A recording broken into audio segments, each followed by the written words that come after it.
Hello বন্ধুরা, welcome back to my channel Pintu Anju.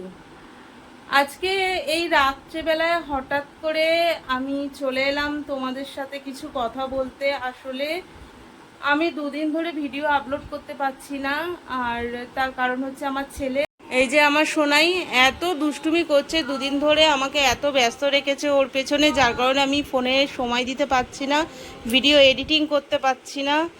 R editing না করলে আমি ছাড়বো কী করে বলো? তো সেই জন্য আমি দুদিন ধরে ভিডিও ছাড়তে পারছি না।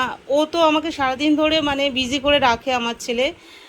ওর বাবা আবার কাজ থেকে এসে তখনও আমাকে তাড়া দেয়, ভাত বাড়ো, এটা করো সেটা করো, বিছানা করো সেই করো। বিছানাটা বেশিরভাগ ও যদিও বা করে, সেটার জন্য নয়, কিন্তু ওই ভাত বাড়ো, ঘুমাবো, ছেলেকে রেডি করো, ছেলেকে জামা কাপড় চেঞ্জ করো, এই সবের দিকে তাড়া দেয়। তারপরে এই ফ্যানটা চালালে, ওরা ঘুমিয়ে পড়লে যে আমি এডিটিং করব, রেকর্ডিং করব, এই ফ্যানটা চললে না এত আওয়াজ হয়, কিছুই করা যায় না, মানে রেকর্ডিং করাই যায় না।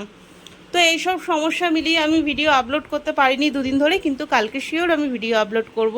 তো আজকে চলো, টাটা, গুড নাইট, সবাই ভালো থেকো, সুস্থ থেকো, নিজেদের খেয়াল রেখো, টাটা।